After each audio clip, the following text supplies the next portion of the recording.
Okay, so welcome and thank you all for joining us tonight.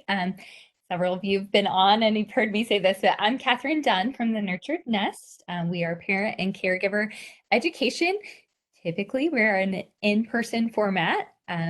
We believe in in-person because we feel like that is the best way to deliver and to sustain information. However, different times come with different measures. So we're doing the WebEx thing tonight. Any questions you have, you are on mute. So we do ask that you stay on mute and put your questions into the chat box. I will get those to our presenters tonight. And we've got our team from Be a Problem Solver. They are a husband and wife duo. They are not, I have to say that because they do have different last names and they're sitting really close on the sofa. We are together. Yeah. So I don't want anybody to get the wrong idea here. So, Yep. but I'm going to end my part. We're going to make the most of this time that we have together tonight. And with that, I'll hand it over to Dr. Cory Clark and his wife, Kate Melillo. Thank you guys for being here. Thank you for having us. Thank you. Yeah, we're so excited really to just get to help.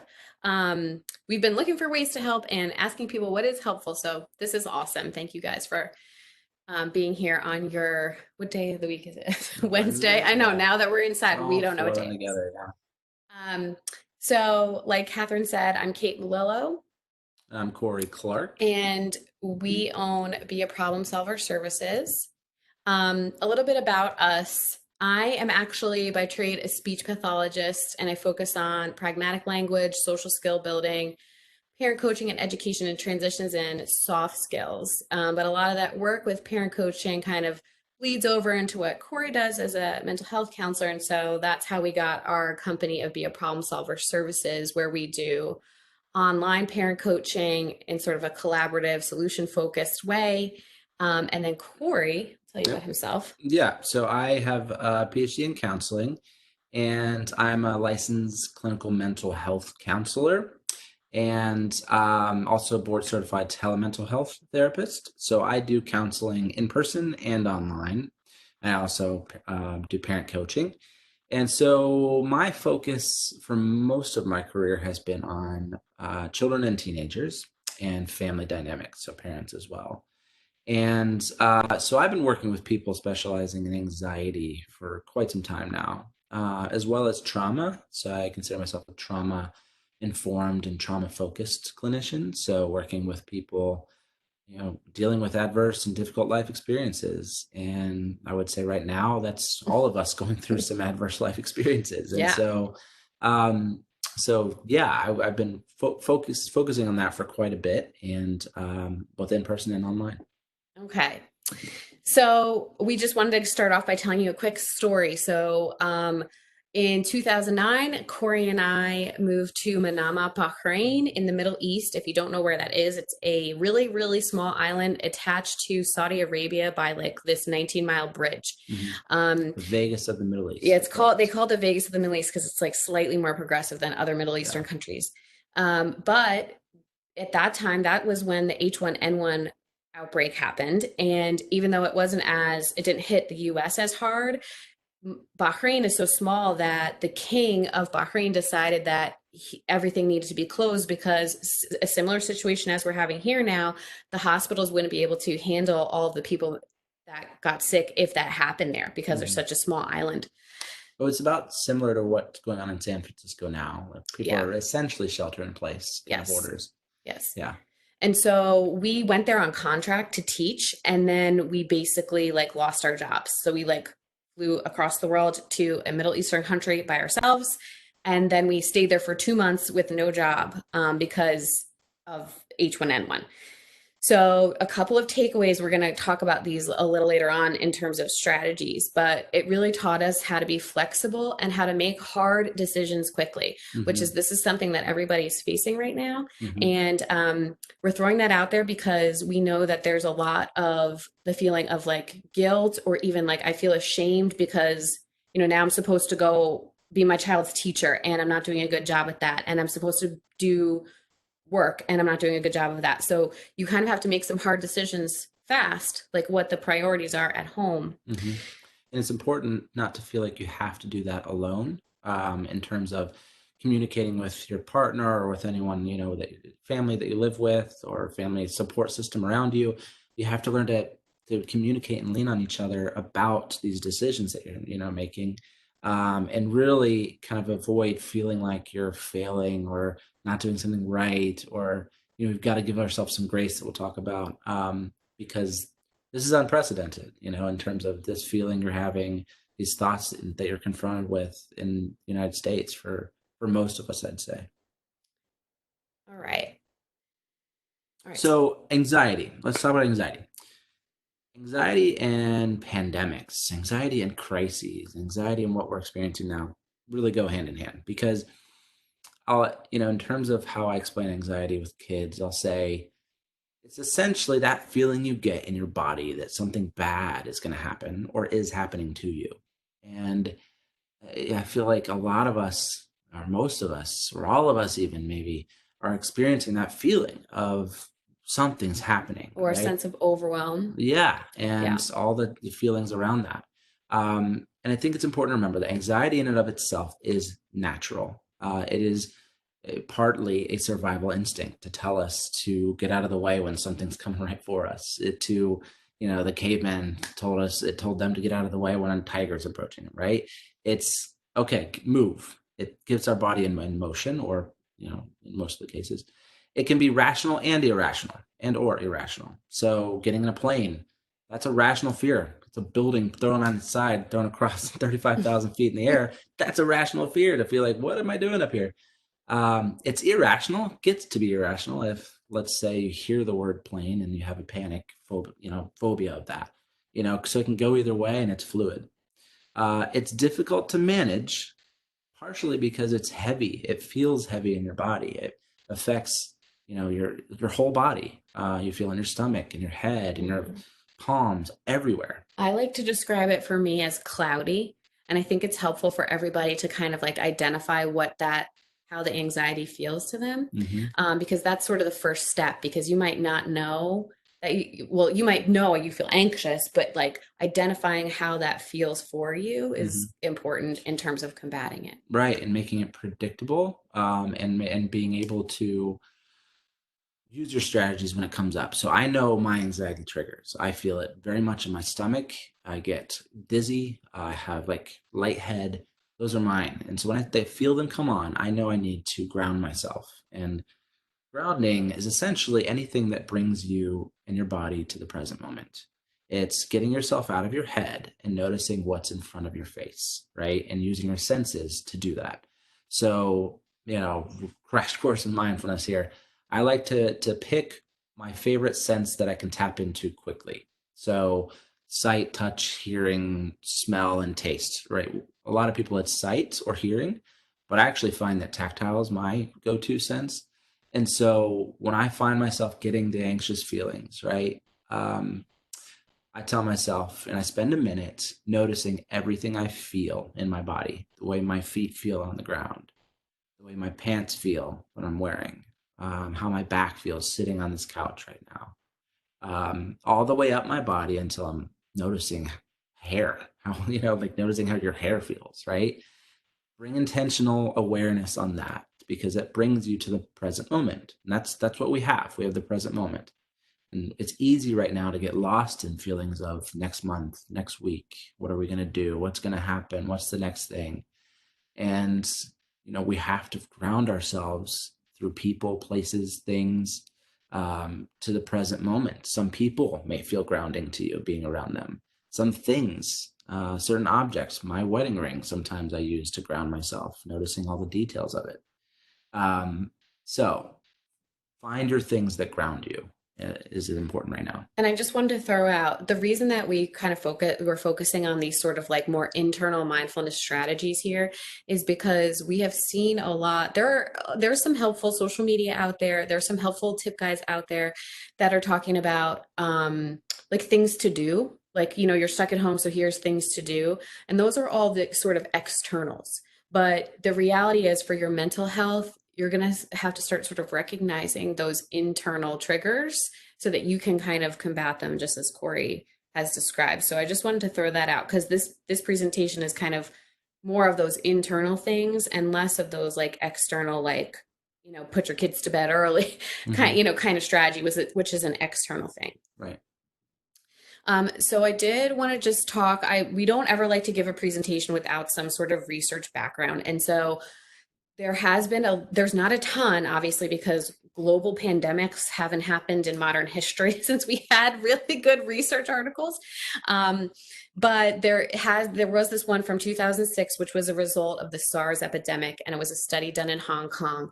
I picked this because what they did was do a 1-day mental health debriefing. They called it a smart body debriefing. That was their acronym for this particular study. And I've got the citation there. So if you get this and you want to look it up, you can.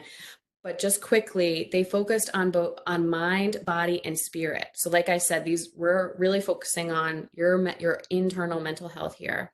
So the body does include some of the physical stuff, and you've probably seen that around, like breathing techniques, and exercise, right? And people keep saying, go outside, go for a walk, get some exercise. That's all awesome. They also put some dietary advice in there. And so I think that I haven't seen that as much publicized, that you're looking at the way your body is working internally in terms of food, but it's really talking about that mind body interconnectedness and how to boost your immune system, because we're all going to be inside now. So it's going to be less vitamin D. There's a bunch of articles out right now about using vitamin D and C and probiotics and things like that, because everybody's going to be indoors a lot more. Then the mind part kind of focused on the guided imagery, coping skills, meditation, and Cory and I kind of just touched on this, which is recognizing the positive and negative emotions, right? So we're talking about some of those anxiety triggers. It literally says, know that adversities can be illuminating. And that's exactly what we're talking about here. And they included spirit, and I love that. And this study actually found that the longevity of this 1-day smart body debriefing actually did hold over time, which kind of tells you that working on these like internal strategies kind of stuck with people. And so they did some of that like spiritual growth and growth mindset. And I just want to throw out quickly that I've seen a lot of memes. I'm sure you've seen a lot of memes happening where it's like, forget growth mindset. Like, my kids are going to watch Netflix for the next 3 months, like whatever. And I get it. That's all good. But growth mindset's also good. Right. Right. So like, I get the funny memes and everything, but like, you're going to have some time now to set some goals. So that's not a terrible thing either. Right. So self-care is another common phrase that's thrown around. It's sort of like a hot button. Right. What do you call it? A hot button phrase? Hot topic? Hot topic? Hot button topic? Hot pockets. Got any Jim Gaffigan fans out there? Yeah. So self-care, to me has always been like, treat yourself, right? And Parks and Rec fans. It's like to do like a 3-hour nap, a spa day. Like, I love when Cory talks about this, because it's always like looking into our marriage and being like, what is Cory? Cory wants to play video games for 6 hours and take a 3-hour nap. I'm all about treating myself. You know what I mean? So self-care before kids also looked very different, but it's like, it always was kind of more involved, but at times like this, you've got to focus on just the little things, treating yourself a little bit. It can be, listening to music in the car. You're like getting a playlist and kind of listening to comfort music. It can be spending a few extra minutes in the shower. As Kate would say, an hour and a half that I take in the shower. I love long showers. Not that long, but anyway. So redefine self-care and try to expand what that means to you, so that you can have moments of gratitude, moments of feeling recharged in some form during the day at times like this. Yeah. And so the next one, it kind of just ties into this, because the self-care stuff, like, sure, you can do like a spa mask if you want, but it can also just mean like switching on and off with your partner so that you can like, go to the bathroom by yourself. I think because if you're a new mom, that is something that, that's talked about a lot. Like, moms don't have a lot of that self-care to begin with, but now we're in this like weird situation where people are working from home, and it just means you have to do that extra. Right. And so this finding routines that work here for your family, I put this in there because we made a tip guide as soon as it was going to be released that there are school closures. And I did put a routine for the day in to suggest like how to spend your time with your kids. I saw several routines come out after that that were like, 30 minutes of math and then 30 minutes of writing and then 30 minutes of reading. And they were like these very regimented schedules. And then of course it got turned into a meme, and the meme was like, iPad time, lunch, iPad time, Make dinner, sure the kids iPad time. don't kill each other. Yeah. Yeah.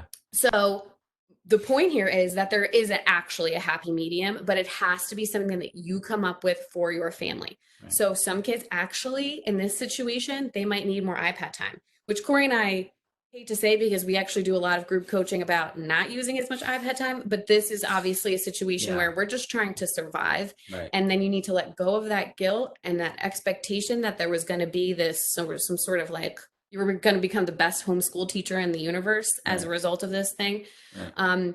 But the routine might be like, hey, everybody needs to go out and exercise in the backyard together. Or, you know what? Like, there's going to be 30 minutes where you guys, or 2 hours where you watch a movie and like I do my work. Right. Right. When Kate has we've noticed when Kate has the boys, our kids home alone during the day, she does a lot of like centers because our preschool background, she'll do like, all right, we're going to do this segment.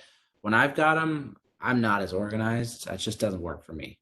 We do a lot more we do a lot of dancing, for example. We'll listen to lots of music and we dance all the time, me and the boys. And so that's what works, right? And that's what's healthy for us. So it's redefining it and finding routines that work for you.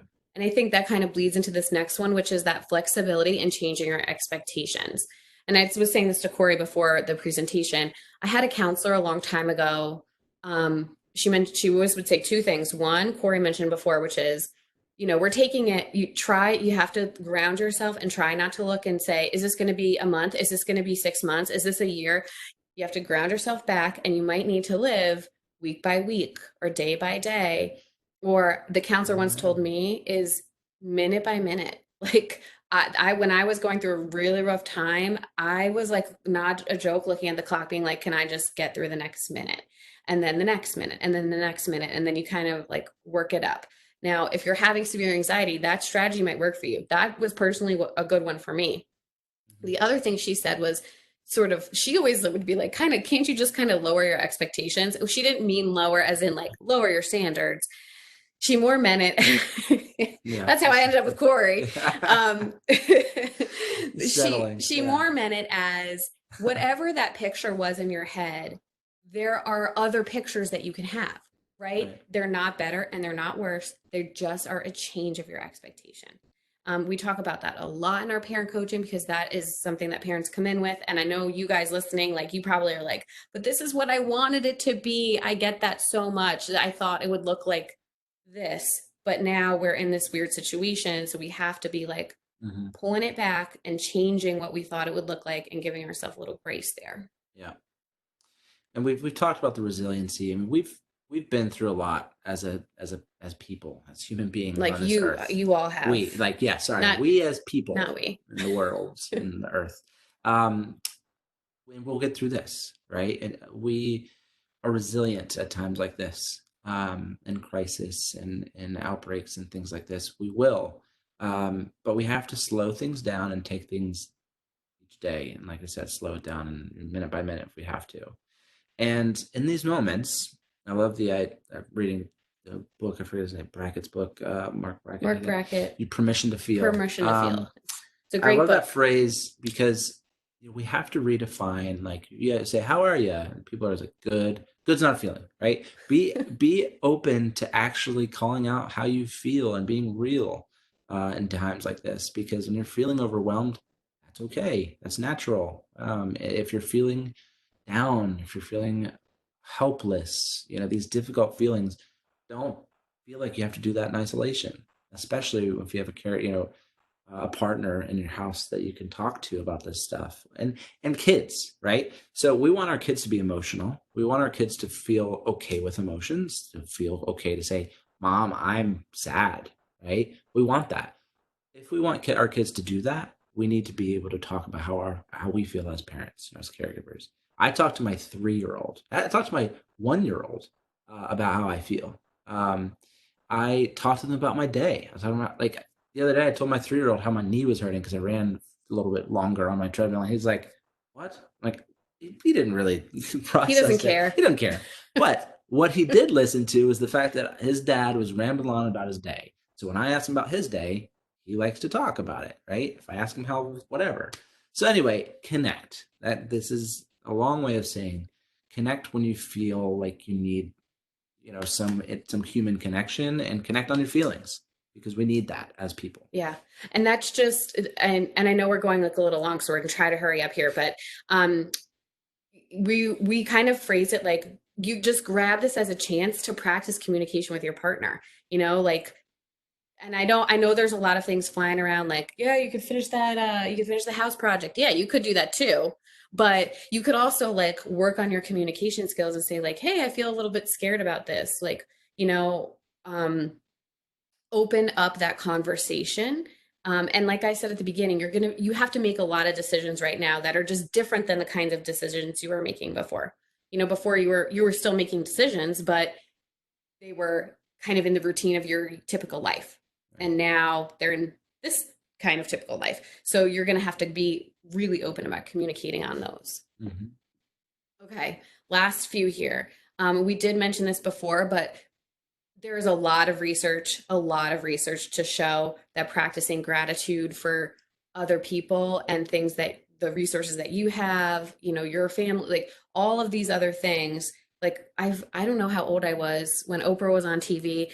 She had this whole episode about a gratitude journal. I think I was in like middle school, which maybe is aging me, but I used to have a gratitude journal, and that's an awesome strategy for these times when it feels very, very uncertain. Mm-hmm.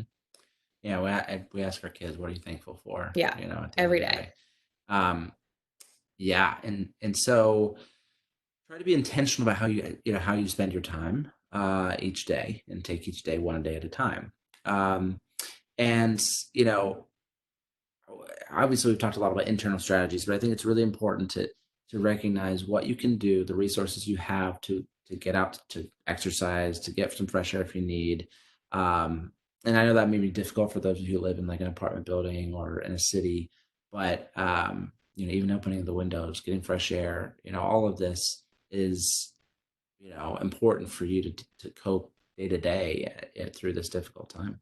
I just wanted to add one thing about setting an intention, because then we're going to wrap up so you guys can ask questions. But when you are thinking about being intentional, Cory and I, we talk about this a lot with our family and with our clients. If you are not checking your own anxiety and you are sort of coming from that fear place and you're feeling frantic, your other family members will almost certainly pick up on that feeling, and they will definitely absorb it. So if you start to become aware of that, you can start setting in little intentions for yourself. Like, I have, like, my mind is quiet. I have a quiet space in my house. I am a good parent. That for sure is like something to repeat as your mantra. So sort of avoid some of these like auxiliary feelings that are happening as a result of the anxiety. Like, oh, well, I must not be a good parent now because I can't do 400 Pinterest activities and homeschool my kid and also do my job working from home. Shame. The feeling of shame is wrapped up in all that. It's toxic. Yeah. So a good solution is to try to set intentions for like the day or even just an hour. Like the next hour, I have a calm mind. And then just repeat that to yourself as much as you can. Mm-hmm. We wanted to say we hope that's been helpful. That is a lot, like a lot, and we know that, but we like really wanted to squeeze in as many strategies as we could. So thank you so much to Catherine and the Nurtured Nest for having us, and just we really appreciate all of you guys sharing your time with us tonight. And we're 100% here for you. Our contact info is here too. So if you are looking for other like we have a free tip guide on there too, or on social media, you're welcome to come find us and tag us or chat with us there. Mm-hmm. Getting back in here. Thank you guys. It was so good. There's lots of little tips that I want to follow, but I love the self-care. I was actually tonight, I was supposed to be speaking to the what group? I'm sorry, I can't even, like, total blank. Anyways, I was supposed to be doing a public speaking thing tonight about self-care and how our mine goes to bubble bath. Yeah. It's my love language, I guess. I don't know. But it really is more about just getting some time. Like earlier today, my husband got to drive out in the car by himself. And that was his self-care. I, before this, got to go check on our horses at the barn. That was my self-care. And I got to interact with some humans that were far away from me. And as Yeah. an extrovert, that was my self-care. So I think during this time, that's something this huge. There were just some really good pieces of this. It is being recorded. So if you hopped on late, I will send this recording out. So if you guys want to slide back and look at any of that, or maybe you want your spouse or partner to be able to view this, you can definitely do that once I get it uploaded. It'll probably be midday tomorrow by the time I do that. But we do have a few questions in the box. And so I'm just going to shout them out to you guys. So, how do we overcome the feeling of hopelessness right now? Seems like there's only bad news associated with the pandemic. So do you have any thoughts on that? Yeah. So at times like this, news and social media can be really triggering for a lot of people, and especially that feeling and triggering that feeling of hopelessness and despair. Like this is all just bad, right? And yeah, that's natural, especially we have our brains have a natural tendency to filter in negative information and filter out all the positive stuff. That's actually like a researched area. There's a lot of articles about how they have studied how the human brain will, if a positive and negative information is given, it will 100% go for the negative. Right. That's what you grab So I like to first. visualize like a funnel, right? And when we're looking in the news, especially media, we're taking in all this stuff and filtering out and putting that's just the negativity, just that hope, the stuff that adds to the hopelessness and filtering it in. Like that's what's coming out of the funnel.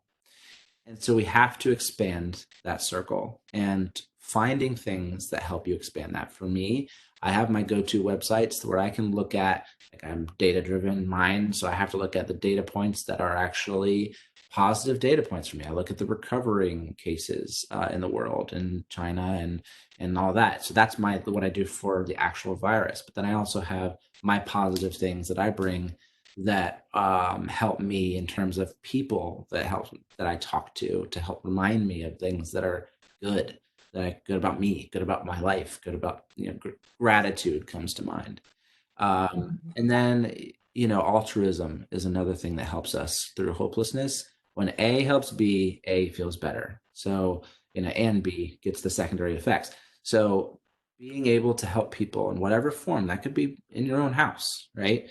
Hope I'm helpful to you sometimes when I do some things. It's helpful. So it feels good to help, and it brings out of this mindset that all is lost, it's all hopeless. And I'll just add that gratitude portion, like on top of that, like Cory just mentioned, because if you that's so the altruism is another really heavily researched area. It is like the humans will go to the negative and they also will feel good if they help other people. And so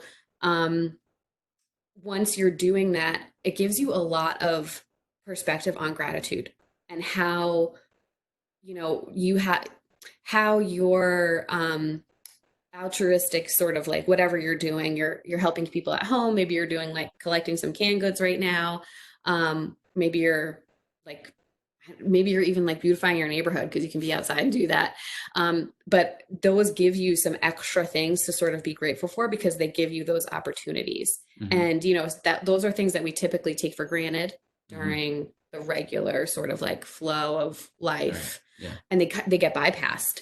Whereas in this situation, they're super important to point out and call out to help you overcome that hopelessness. And I did want to say, when Cory was talking about, talk to somebody like a friend or something, just one word of caution on that is to tread lightly because talking to a friend that might also be like feeling hopeless and worrisome, you're not alone in that situation, but it can also be triggering for some people. Mhm. And we have seen that happen before where like, there's sort of two really heavy conversations happening there. Yeah. So just a word of caution. Obviously, talk to your best friends Mhm. and your Yeah. family, but One thing I think is helpful that some people are doing more and more, and I'm trying to do this more, is checking in with people. Like, you good for me to rant for a second? Like, can I come to you for a second? right. Like, So say that first. right. And then be like, Yeah. yeah. Like, okay, so what is going on? Right. Like, so being able to kind of prime so that someone's ready for it and kind of can catch it and kind of hold it for you, rather than saying, what's going on? And someone be like, I know the world's coming to an end. Like that kind can feed off each other, right? And then make you feel worse. So you have to kind of know who can catch it and who can maybe add to it in a negative way. Okay, we have two more questions here. Okay. And we do want to honor everybody's time. If you can't stay on with us, we understand and we appreciate you being here. But we just want to ask, fear of the unknown really fuels my anxiety. How do you deal with that when no one knows much about the virus? Mhm. Yeah, fear of the unknown is a common one with anxiety, and I think it kind of relates to anxiety around lack of control. And I think because right, what are you fearful of when you don't know something? You fear that you can't control the future, right? So you kind of reframe it. That's really kind of wrapped in the same thought bubble. And so I help people to kind of reframe and to understand what can I control? I can't control the future. I can't control what I don't know about the future, because nobody can. And to focus rather on what is within your control. And if you're spiritual, what's in, the control of that's in the spiritual realm, right? You can't control that. So it goes back to mindfulness, goes back to being present, and being aware of what is within your control. You can control your actions, not others. You can Yep. control how you feel, not other people.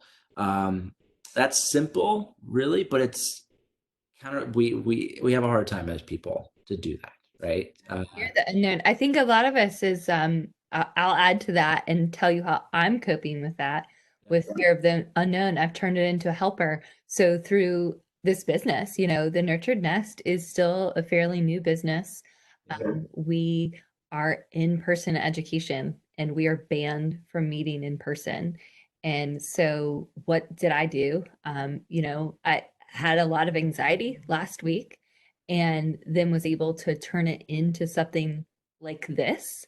And not everybody has a online platform or whatever it might be, but I really think that service, that giving, there are people in need. We're going to figure out who they are soon if we don't already. And so that fear of the unknown, just like repurposing that energy. Yeah. Has been helpful. Okay, last question. Some people have hopped off, but last one here. Any tips for explaining the weirdness to young kids who are missing school activities, library, etc., and are hearing about the virus, which causes them anxiety? Yeah, great question. So I love that question because I think a lot about kids during this time because I work with kids so much, and I think it's really important, one, to remember that kids are going to come to you with questions and let them lead a little bit as far as answer their questions from because you have to meet them where they are. Maybe they want to know all about where it started, and you have to talk about that, or maybe they want to know why is school canceling. They just want to talk about school, right, and what's going to happen or whatever. So let them guide you a little bit. Also, there's some really great videos online actually where you can see, like according to developmental level, some animated videos of what is a virus and like in a way that's not too alarming, right? But it's actually like the basics and to help kids understand, okay, or the basics of what's happening. Yeah, good. I don't know if you have any thoughts. Well, just one little tiny thing to add, and then we, wrap up here. But the way that you deliver the information, I would just recommend. I tell parents this a lot in I do direct services as well for speech, and my in-home direct services parents are always like they're freaky. They want to do the right thing. You want to do it right. You don't want to mess it up, right? And so then you get anxiety because then your kid sees you get anxiety and you already had anxiety, and it's like, oh, I don't want to say the wrong thing. So I think that giving yourself a little bit of time, like to just think about the way you deliver the information back to your kid is really helpful. Because if you can just choose words a little bit differently, be honest and tell the truth, but choose your words carefully, that helps. So instead of saying like, there's a virus that's going to come and kill, it's killing everyone in the world, you would say like, there's a virus and it's making a lot of people sick and we have to stay safe. And so you always want to use the positive language, right? So yes, there's a virus, but it's A not lot of like people are stay getting away from better. other people. It's like we're staying inside because we're keeping our body safe, and then that helps keep other children's body safe, Yeah. your friends' body safe. Because that's been a big thing, is like, I want to go play with my friends. I miss my friends at school. You kind of like, and Catherine sort of mentioned this with the altruism too, turning it into something that you're doing to help other children. So like, we're staying here. This is happening because we want to keep all the other people safe, and us too. Mm-hmm. Yeah.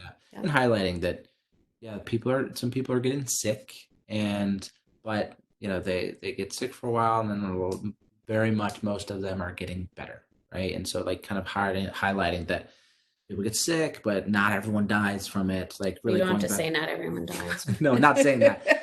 Highlight the positive. Not everyone dies from the virus, guys. No, just kind of highlighting the positive, like Yeah. just reiterating that, I think. Yeah. And that's how we always talk to kids. This doesn't have actually anything to do with the virus. That's always really a good strategy to talk to our kids, is to reverse it and don't say what not to do, but say what to do. Right. In our house, our oldest is 3.5, and we're on spring break right now. I just, I want to respect. Respectful parenting is my style, and so I like to tell the truth. But we are on spring break, and we just, because I haven't quite figured out what I'm going to tell her, because I don't want to. She's pretty sensitive, so I don't want her to feel negative things. So yeah, so I think that's smart, just to say, think about what you're gonna say. Yeah, and let her guide you. She'll ask you, like, if the spring break lasts for a certain she'll amount, figure it she's out. gonna figure it out. She's like, "What is happening, Mom?" I know, and then I'm gonna call you too. So Yeah, let her questions guide you. Yeah. yeah, no, it's good. Oftentimes we feel like we need this big explanation when really they just want one simple thing. Yes. Yep. Yes. Well, cool. Well, thank you all. The folks that are still with us, I appreciate it. Cory, Kate, I can't thank you enough for putting this together on such short notice. It was great information. I can't wait for more people to be able to have access to it. We are going to continue with these mini classes. We may have something again from the Be a Problem Solver team of Cory and Kate. We're just not quite sure. We're planning tomorrow night is the last one on our schedule this week, and that's the From Trash to Treasure.